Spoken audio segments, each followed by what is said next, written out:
السلام علیکم۔ عمران کی کار سڑک پر دوڑنے کے بجائے جیسے فضا میں اڑتی ہوئی کبیر کالونی کی طرف بڑھی چلی جا رہی تھی۔ اس نے جان بوجھ کر ایسی سڑکوں کا انتخاب کیا تھا جہاں ٹریفک نہ ہونے کے برابر تھی۔ ویسے بھی کبیر کالونی شہر سے الگ تھلگ علاقے میں واقع ایک نئی کالونی تھی، اس لیے ادھر ٹریفک نہ ہونے کے ہی برابر تھی، لیکن اس کے باوجود اسے کبیر کالونی میں داخل ہونے تک آدھے گھنٹے سے زیادہ وقت لگ گیا تھا۔ کالونی کی درمیانی سڑک پر وہ کار اسی رفتار سے دوڑاتا ہوا آگے بڑھتا چلا گیا اور پھر چند لمحوں بعد ہی وہ سرخ رنگ کی کوٹھی کے پھاٹک کے سامنے کار روک چکا تھا۔ یہی ڈاکٹر وحید کی کوٹھی تھی۔ کار رکتے ہی عمران نیچے اترا اور پھر اس نے ستون پر لگا ہوا کال بیل کا بٹن پریس کر دیا، لیکن جب بار بار بٹن دبانے کے باوجود کوئی رد عمل نہ ہوا تو اس کی پیشانی پر شکنیں سی ابھر آئیں۔ وہ جلدی سے پھاٹک پر چڑھا اور پھر اندر کود گیا۔ کوٹھی پر خاموشی سی طاری تھی۔ وہ دوڑتا ہوا عمارت کی طرف بڑھا ہی تھا، جس کے پورچ میں ایک کار کھڑی تھی کہ اس کے کانوں میں عقبی طرف سے ریوالور کے دھماکوں کی ہلکی سی آواز سنائی دی۔ آواز کی گونج ایسی تھی جیسے گولیاں کسی ٹنل میں چلائی جا رہی ہوں، اور عمران تیزی سے مڑا اور پھر کوٹھی کی سائڈ پر سے ہوتا ہوا اس کے عقبی طرف آ گیا۔ سامنے ایک کونے میں ایک کمرہ تھا جس کا دروازہ کھلا ہوا تھا۔ عمران کا اندازہ تھا کہ آوازیں اسی کمرے کی طرف سے آئی تھیں، اس لیے وہ دوڑتا ہوا اس کمرے کی طرف بڑھا۔ کمرے میں داخل ہوتے ہی وہ چونک پڑا۔ ایک کونے میں ایک گہرا تالاب سا تھا جس کی ایک سائڈ پر ٹنل کا دہانہ موجود تھا۔ اسی لمحے اس ٹنل کے اندر اسے ایک خوفناک دھماکے کی گونج سنائی دی۔ ٹنل چونکہ دھات کی بنی ہوئی تھی، اس لیے اس کے اندر پیدا ہونے والی معمولی سی آواز بھی گونجدار ہو کر باہر آتی تھی، اور شاید یہی وجہ تھی کہ ریوالور کے دھماکوں کی آوازیں بھی عمران کے کانوں تک پہنچ گئی تھیں، حالانکہ اس وقت وہ اس سے کافی فاصلے پر تھا۔ عمران تیزی سے اس ٹنل میں داخل ہوا اور پھر دوڑتا ہوا آگے بڑھتا گیا۔ اب تیز اور مسلسل دھماکوں کی آوازیں سنائی دینے لگی تھیں، لیکن آوازوں سے اندازہ ہوتا تھا کہ دھماکے کرنے والے آگے بڑھے جا رہے ہیں، اور پھر یکلخت دھماکوں کی آوازیں بند ہو گئیں اور کسی کے زوردار قہقہے کی آواز عمران کے کانوں میں پڑی۔ عمران دوڑتا ہوا آگے بڑھتا گیا۔ دھات کی بنی ہوئی ٹنل کی وجہ سے اس کے قدموں کی آواز ٹنل میں گونج رہی تھی، لیکن اب اسے اس کی پرواہ نہ تھی۔ چند لمحوں بعد وہ دوسرے دہانے کے قریب پہنچا تو یہ دیکھ کر چونک پڑا کہ وہاں نیچے ایک مقامی نوجوان کی لاش پڑی ہوئی تھی جسے گولیاں مار کر ہلاک کیا گیا تھا۔ وہ اسے پھلانگتا ہوا آگے بڑھا تو ایک کمرے میں پہنچ گیا جس میں میگنٹ شٹل کھڑی تھی۔ اس کے سامنے والی دیوار غائب تھی۔ دوسری طرف ایک راہداری تھی جس کا آگے کا حصہ کھلا ہوا تھا اور انسانی آوازیں اسی کھلی حصے کی طرف سے آ رہی تھیں۔ عمران دبے قدموں اس راہداری کی دیوار کے ساتھ ساتھ چلتا ہوا آگے بڑھنے لگا۔ راہداری کی دوسری طرف دیوار کے ساتھ لوہے کی بنی ہوئی بڑی بڑی الماریوں کی ایک طویل قطار موجود تھی، جو سب کی سب توڑی مڑی ہوئی نظر آ رہی تھیں۔ ٹوٹے ہوئے اور جلے ہوئے سائنسی آلات ان میں سے باہر نکل کر بکھرے ہوئے تھے اور اندر سے جھانک بھی رہے تھے۔ عمران دیوار کے ساتھ ساتھ چلتا ہوا اس کھلے حصے کی طرف بڑھتا گیا۔ کھلے حصے کے قریب پہنچ کر وہ رک گیا۔ تو تم نے یہ سمجھ لیا تھا کہ ہم تمہاری لیبارٹری کو تباہ نہ کر سکیں گے؟ ایک چیختی ہوئی آواز سنائی دی اور عمران سمجھ گیا کہ یہ پیٹر کی آواز ہے۔ سنو، اس لیبارٹری کو مت تباہ کرو، میں تمہارے سامنے ہاتھ جوڑتا ہوں، یہ ہم نے بہت محنت سے تیار کی ہے۔ ایک گھگیاتی ہوئی سی آواز سنائی دی اور جواب میں پیٹر کے زوردار اور فاتحانہ قہقہے سے فضا گونج اٹھی۔ تم پاک ایشیا کے رہنے والے حقیر کالے کیڑے ہو، تمہیں کیا حق پہنچتا ہے کہ تم گریٹ لینڈ سے بھی بڑی لیبارٹری قائم کر کے ہمیں سائنسی میدان میں پیچھے چھوڑ جاؤ؟ تم جس لیبارٹری کو تباہ نہ کرنے کے لیے کہہ رہے ہو، اس کی تباہی تو ہمارا مشن ہے۔ جیکب، کیا پوزیشن ہے؟ پیٹر نے بڑے فاخرانہ اور چیختے ہوئے لہجے میں کہا۔ باس، صرف چند منٹ کا کام رہ گیا ہے، ایک اور آواز قدرے دور سے آتی ہوئی سنائی دی۔ عمران نے کھلے حصے سے ذرا سا سر آگے بڑھایا تو اس نے دیکھا کہ یہ ایک بڑا ہال تھا جس میں 8 کے قریب سفید کوٹ پہنے افراد فرش پر اکڑوں بیٹھے ہوئے تھے، اور ان کے سامنے ایک لمبا تڑنگا غیر ملکی ہاتھ میں مشین گن پکڑے بڑے تکبرانہ انداز میں کھڑا تھا، جبکہ دوسرا غیر ملکی کچھ دور دیوار میں نصب 2 مشینوں کے درمیانی حصے پر جھکا ہوا تھا۔ عمران نے بڑے اطمینان سے کوٹ کی اندرونی جیب سے ایک مخصوص ساخت کا پسٹل نکالا اور دوسرے لمحے اس نے اس کا رخ ہال کی طرف کر کے ٹریگر دبا دیا۔ ہک کی ہلکی سی آواز پسٹل سے نکلی اور اس کی نال کے سرے پر سفید رنگ کے دھوئیں کی ایک ہلکی سی لکیر نظر آئی اور ختم ہو گئی۔ عمران نے ٹریگر دباتے ہوئے اپنا سانس روک لیا تھا اور اس کے ساتھ ہی وہ کھلے حصے کی سائڈ میں دبک گیا تھا۔ اسے دوسری طرف سے کسی آدمی کے گرنے کے ساتھ ساتھ مشین گن زمین پر گرنے کا دھماکہ سنائی دیا اور عمران کے لبوں پر مسکراہٹ رنگ گئی۔ لیکن اس نے سانس بدستور روک رکھا تھا۔ کچھ دیر تک وہ ویسے ہی کونے میں دبکا کھڑا رہا، پھر وہ مڑا اور ہال میں داخل ہو گیا۔ ہال میں موجود سفید کوٹوں والے افراد کے ساتھ ساتھ دونوں غیر ملکی بھی فرش پر ٹیڑھے میڑھے انداز میں پڑے ہوئے تھے۔ عمران تیزی سے آگے بڑھا اور پھر دیوار پر لگے ہوئے بٹنوں کے ایک پینل کے سامنے جا کر رک گیا۔ اس پینل پر بے شمار بٹن موجود تھے۔ اس کی تیز نظریں مختلف بٹنوں کے نیچے لکھے ہوئے مختلف حروف پر بھٹکتی ہوئی ایک بٹن پر ٹک گئیں، اور اس نے ہاتھ بڑھا کر وہ بٹن پریس کر دیا۔ بٹن دبتے ہی اس حال نما کمرے میں سائیں سائیں کی تیز آوازیں ابھرنے لگیں۔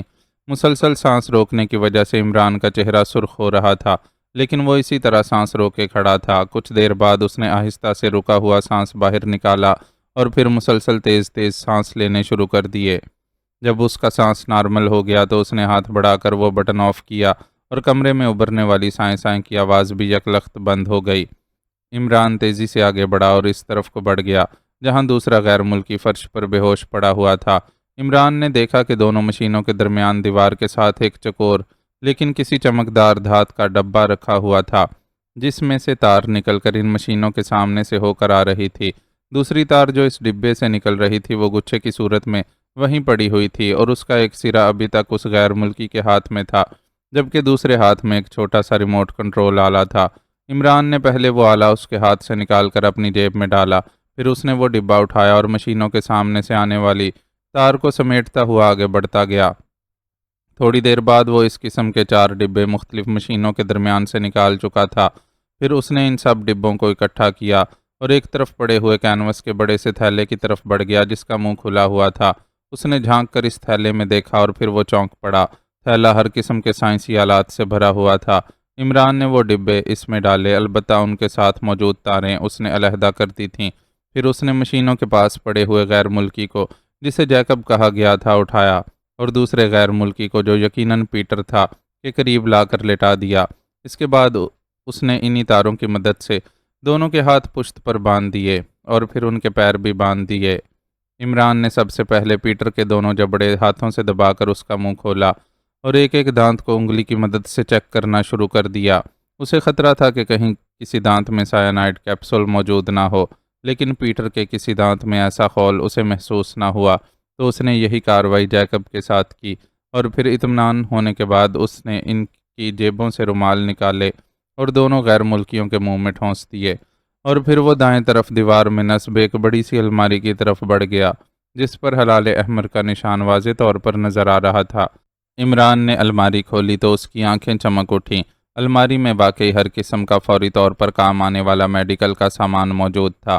عمران نے ایک سرنج اور 2 شیشیاں اٹھائیں اور پھر ایک شیشی کا محلول سرنج کے ذریعے نکال کر اس نے دوسری میں ڈال دیا۔ پھر اس شیشی کو اچھی طرح ہلا کر اس نے سارا محلول سرنج میں بھرا، اور اس کے بعد اس نے تھوڑا تھوڑا محلول پہلے سفید کوٹوں والے مقامی افراد کے بازوؤں میں انجیکٹ کیا، اور سب سے آخر میں اس نے ان غیر ملکیوں کو انجیکشن لگائے اور سرنج ایک طرف اچھال کر وہ سیدھا کھڑا ہو گیا۔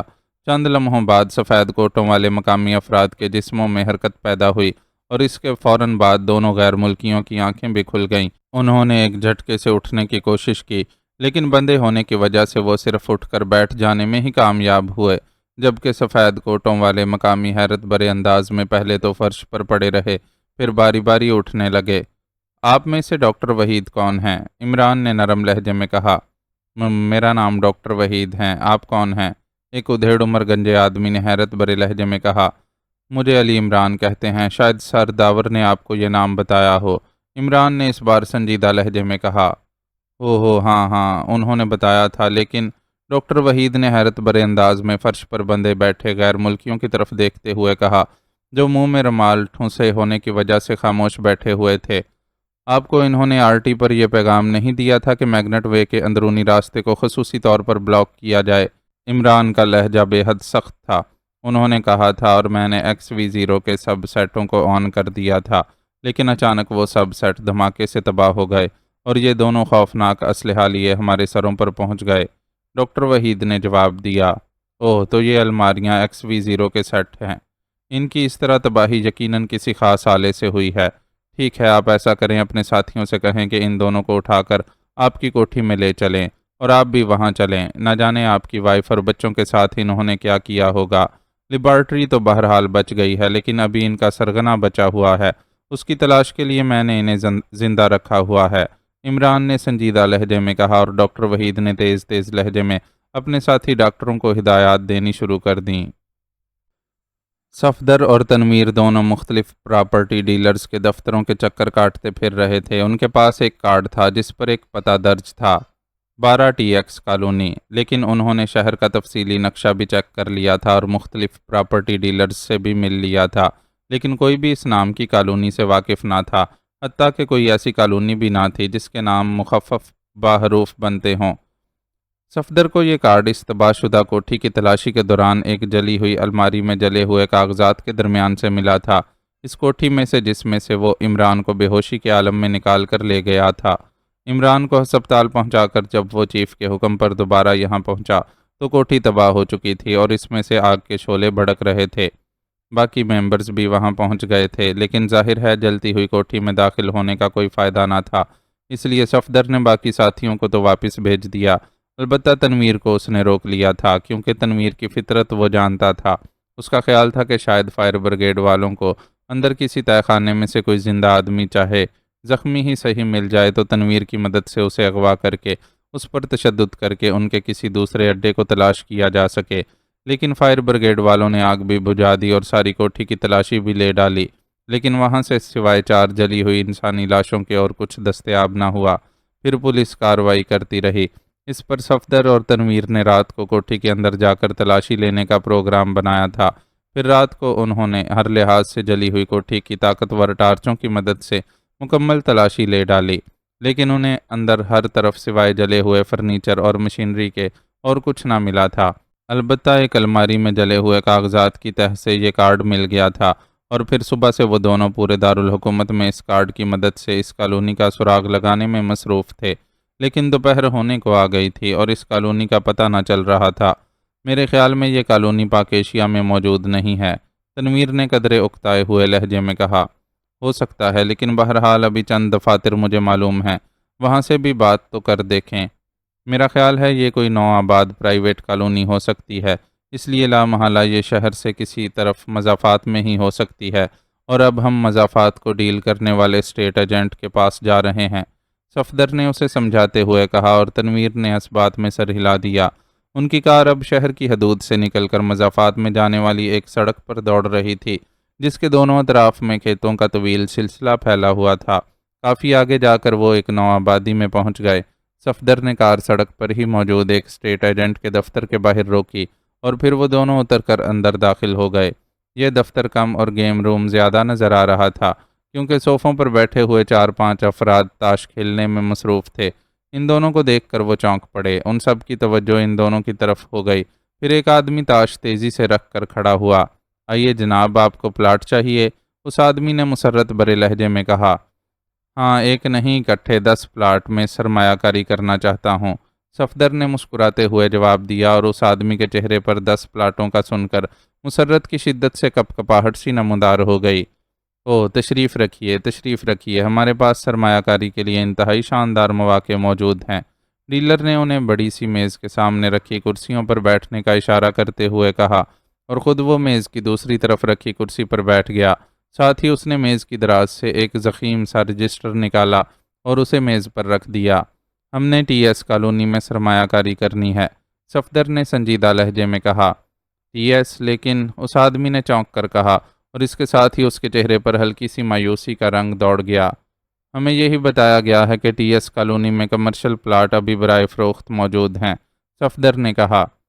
نہیں، جس نے بھی یہ بتایا ہے غلط بتایا ہے۔ ٹی ایس میں صرف 20 رہائشی پلاٹ تھے اور 20 کے 20 فروخت ہو چکے ہیں، بلکہ ان میں سے بیشتر پر تو کوٹھیاں بن بھی چکی ہیں اور وہاں لوگ رہنے بھی لگے ہیں۔ میں آپ کو اس سے بھی زیادہ اچھے پلاٹ دکھا سکتا ہوں، اس آدمی نے چونک کر کہا، لیکن اس کے اس فکرے سے صفدر اور تنویر دونوں کے چہروں پر کامیابی کی مسکراہٹ رینگنے لگی تھی، ان کی آنکھوں میں چمک ابھر آئی تھی۔ آپ کے پاس نقشہ تو ہوگا ٹی ایس کا، وہی دکھا دیجئے، بعد میں دوسری کالونیوں کی بات ہو جائے گی، صفدر نے کہا۔ جی نہیں، سید تقی شاہ نے خود ہی اپنی اراضی فروخت کی ہے، اس آدمی نے جواب دیا۔ سید تقی شاہ کون ہیں؟ صفدر نے چونک کر پوچھا۔ وہ ریٹائرڈ ڈپٹی کمشنر ہیں، اس لیے ٹی ایس صاحب کہلاتے ہیں۔ ان کا اصل نام تقی شاہ ہی ہے۔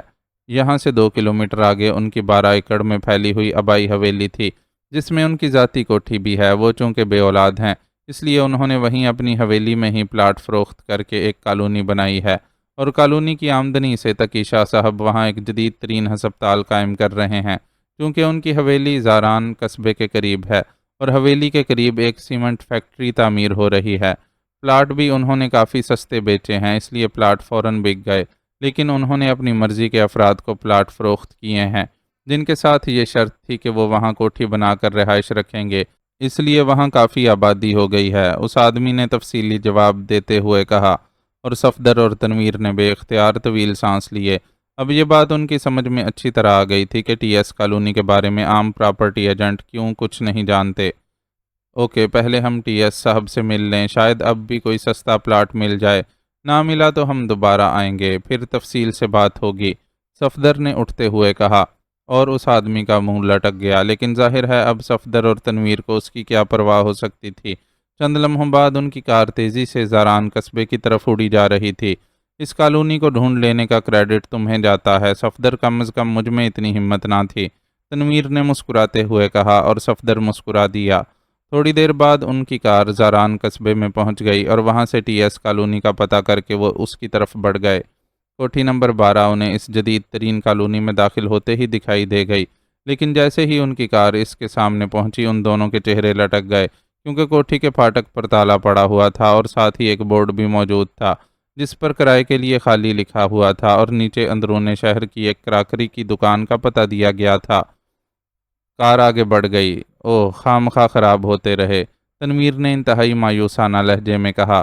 اتنی جلدی مایوس نہ ہوا کرو، ہو سکتا ہے یہ بورڈ اور تالا ڈاج دینے کے لیے استعمال کیا گیا ہو، ہمیں اندر سے چیک کرنا ہوگا، صفدر نے کہا، اور پھر اس نے کار ایک سائیڈ پر روکی اور وہ دونوں اتر کر کوٹھی کے عقبی طرف کو بڑھ گئے۔ عقبی سڑک خالی پڑی ہوئی تھی اور کوٹھی کی عقبی دیوار بھی کچھ زیادہ بڑی نہ تھی، اس لیے وہ دونوں ہی آسانی سے عقبی دیوار پھلانگ کر کوٹھی کے اندر داخل ہو گئے۔ لیکن اندر موجود سکوت کو محسوس کرتے ہی وہ سمجھ گئے کہ کوٹھی خالی ہے، لیکن اس کے باوجود انہوں نے پوری کوٹھی گھوم ڈالی۔ ایک تہہ خانہ بھی انہوں نے چیک کر لیا، لیکن کوٹھی واقعی خالی تھی، اور وہاں موجود فرنیچر پر چڑی ہوئی گرد کی تہہ بتا رہی تھی کہ کوٹھی کو خالی ہوئے کافی وقت گزر گیا ہے۔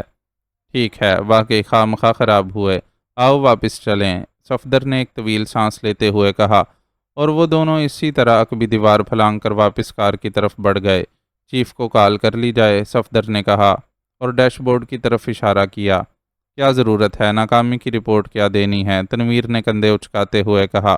نہیں، رپورٹ تو ہر صورت میں دینی پڑے گی، صفدر نے کہا، اور تنویر نے ہاتھ بڑھا کر ڈیش بورڈ کے نیچے لگے ہوئے ٹرانسمیٹر پر X2 کی فریکوینسی ایڈجسٹ کرنا شروع کر دی۔ بات تم خود کرنا، تنویر نے صفدر سے مخاطب ہو کر کہا، اور صفدر نے مسکراتے ہوئے سر ہلا دیا۔ لیبارٹری بھی تباہ ہونے سے بچ گئی، ایس بی کے تمام ارکان بھی ہلاک ہو گئے، لیکن وہ چیف گراہم کا کیا سوچا ہے آپ نے؟ بلیک زیرو نے سامنے بیٹھے ہوئے عمران سے مخاطب ہو کر کہا۔ وہ بھی تمہاری طرح پراسرار چیف ثابت ہو رہا ہے، پیٹر، حالانکہ اس کا نمبر 2 ہے، لیکن اسے بھی معلوم نہ تھا کہ وہ کہاں ہے، اور نہ ہی کہیں سے کوئی ایسا کلو ملا ہے۔ کال بھی وہ ہمیشہ ٹرانسمیٹر پر ہی کرتا ہے، اور وہ بھی فکس فریکوینسی ٹرانسمیٹر پر، اس لیے اسے ٹریس بھی نہیں کیا جا سکتا۔ میرا خیال ہے وہ اب واپس گریٹ لینڈ چلا جائے گا، اس لیے امکانی طور پر میں نے ٹائیگر کی ڈیوٹی ایئرپورٹ پر لگا دی ہے۔ ہو سکتا ہے اس کے کاغذات گراہم کے نام پر ہی ہوں، اگر ایسا ہوا تو پھر وہ ایئرپورٹ پر چیک ہو جائے گا، اور تو اس کے تلاش کی کوئی صورت نہیں ہے، عمران نے سنجیدہ لہجے میں جواب دیتے ہوئے کہا۔ عمران پیٹر اور جیکب کو ڈاکٹر وحید کی کوٹھی سے اپنی کار پر لاد کر دانش منزل لے آیا تھا۔ ڈاکٹر وحید کی بیوی، بچے اور ملازم زندہ تھے، صرف انہیں بے ہوش کیا گیا تھا۔ دانش منزل میں آ کر عمران نے پیٹر پر اپنے مخصوص حربے استعمال کر کے اس سے ایس بی کے پاک ایشیا میں موجود تمام آدمیوں اور اڈوں کے بارے میں معلومات حاصل کر لی تھیں، لیکن پوچھ گچھ کے دوران ہی پیٹر اور جیکب دونوں کے جسموں میں اس طرح دھماکے ہوئے جیسے ان کے پیٹ میں کوئی بم موجود ہو، جو اچانک پھٹ گئے ہوں۔ ان دونوں کے جسموں کے پرزے پورے کمرے میں بکھر گئے تھے۔ عمران نے فوراً ہی سیکرٹ سروس کو ان اڈوں کی طرف روانہ کیا جس کی تفصیل اس نے پیٹر سے معلوم کی تھی، مگر سب کی طرف سے یہی رپورٹ ملی تھی کہ وہاں ان اڈوں میں تمام مشینری بھی تباہ ہو چکی ہے اور وہاں موجود افراد کے جسم بھی ریزہ ریزہ ہو کر بکھر چکے ہیں۔ اس لیے عمران سمجھ گیا کہ یہ سب کچھ ایس بی کے چیف گراہم نے کیا ہوگا اور ایس بی کے تمام ارکان کے جسموں میں مخصوص ساخت کے طاقتور وائرلیس کنٹرول بم ڈالے گئے ہوں گے، جنہیں اس نے کسی ریموٹ کنٹرول ٹائپ آلے کی مدد سے چارج کر دیا ہوگا۔ اس سے یہ بھی ظاہر ہوتا تھا کہ اسے پیٹر اور اس کے درمیان ہونے والی گفتگو کا بھی علم ہو گیا ہوگا، لیکن ظاہر ہے عمران اس تک نہ پہنچ سکتا تھا، کیونکہ پیٹر واقعی نہ جانتا تھا کہ چیف کہاں ہے۔ صفدر نے کسی کارڈ کے ذریعے امکانی طور پر اس کا پتہ ٹریس کرنے کی کوشش کی تھی، لیکن وہ کوٹھی بھی خالی ملی۔ اسی لیے ظاہر ہے عمران سوائے دانش منزل میں بیٹھ کر سوچنے کے اور کچھ نہ کر سکتا تھا۔ اسی لمحے میز پر پڑے ہوئے ٹیلی فون کی گھنٹی بج اٹھی اور عمران نے چونک کر ہاتھ بڑھایا اور ریسیور اٹھا لیا۔ X2 عمران نے ریسیور کان سے لگاتے ہوئے مخصوص لہجے میں کہا، ٹی سی ایس سے شفٹ انچارج ڈاکٹر افضل بول رہا ہوں جناب۔ ایک فوراً کال چیک ہوئی ہے جس میں پاک ایشیا سیکرٹ سروس کا ذکر آیا ہے، دوسری طرف سے کہا گیا، اور عمران شفٹ انچارج کی بات سن کر بری طرح چونک پڑا۔ کال سنوائیں۔ عمران نے اسی طرح اسپاٹ لہجے میں جواب دیتے ہوئے کہا، یس سر، دوسری طرف سے کہا گیا، اور چند لمحوں بعد ریسیور پر ٹیپ چلنے کی مخصوص آواز آتی رہی۔ پھر ایک بھاری آواز سنائی دی، ٹموتھی چیف بول رہا ہوں پاک ایشیا سے۔ پیٹر اور اس کا سارا گروپ پاک ایشیا سیکرٹ سروس کی نظروں میں آ گیا تھا، اس لیے میں نے انہیں فائر آن کر دیا ہے۔ تم ایسا کرو کہ اپنے گروپ کو لے کر فوراً یہاں پہنچ جاؤ۔ میں نے فیصلہ کر لیا ہے کہ ہر صورت میں مشن مکمل کر کے ہی واپس آؤں گا۔ اوور، چیف کی تیز آواز سنائی دی۔ یس چیف، میں آپ کو کہاں رپورٹ کروں؟ اوور، ایک اور آواز سنائی دی۔ پاک ایشیا دارالحکومت پہنچ کر تم نے مختلف ہوٹلوں میں بکھر کر رہنا ہے، پھر اسپیشل فکس ٹرانسمیٹر پر کال کرنا، تب میں مزید ہدایات دوں گا۔ اوور، چیف نے جواب دیتے ہوئے کہا۔ یس چیف، ہم 2 روز بعد پہنچ جائیں گے۔ اوور، ٹموتھی نے جواب دیا۔ اوور اینڈ آل، چیف نے جواب دیا، اور اس کے بعد دوبارہ ٹیپ چلنے کی مخصوص آواز ایک لمحے تک سنائی دیتی رہی، پھر بند ہو گئی۔ سر، آپ نے ٹیپ سن لیا، اب مزید کیا حکم ہے؟ ریسیور پر شفٹ انچارج ڈاکٹر افضل کی آواز سنائی دی۔ لوکیشن چیک کی گئی ہے؟ عمران نے X2 کے مخصوص لہجے میں کہا۔ یس سر، پاک ایشیا سے کال کا مرکز دارالحکومت کے مضافات میں زاران قصبے کے ارد گرد کا علاقہ بنتا ہے، جبکہ کال گریٹ لینڈ کے دارالحکومت میں ریسیو کی گئی ہے، ڈاکٹر افضل نے جواب دیا۔ اوکے، عمران نے کہا اور ریسیور رکھ دیا، اور اس کی آنکھوں میں تیز چمک ابھر آئی تھی۔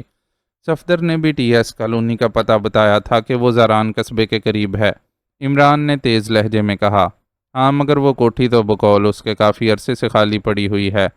بلیک زیرو نے جواب دیا، ہو سکتا ہے وہ کسی اور کوٹھی میں شفٹ ہو گیا ہو، عمران نے کہا، اور اس کے ساتھ ہی اس نے ریسیور اٹھایا اور تیزی سے نمبر ڈائل کرنے شروع کر دیے۔ صفدر سپیکنگ۔ رابطہ قائم ہوتے ہی صفدر کی آواز سنائی دی۔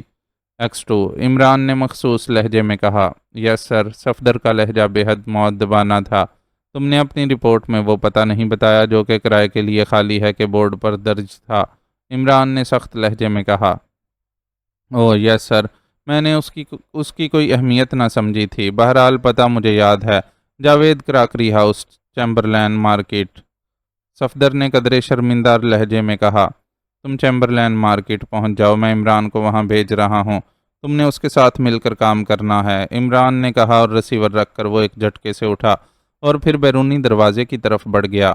چند لمحوں بعد اس کی کار خاصی تیز رفتاری سے مختلف سڑکوں پر گھومتی ہوئی چیمبرلین مارکیٹ کی طرف بڑھی جا رہی تھی۔ مارکیٹ چونکہ قدیم انداز کی تھی، اس لیے سڑک خاصی تنگ تھی، اور ویسے بھی وہاں رش کافی ہوتا تھا، اس لیے عمران نے کار چوک کی سائڈ میں بنی ہوئی پارکنگ میں روکی اور نیچے اتر آیا۔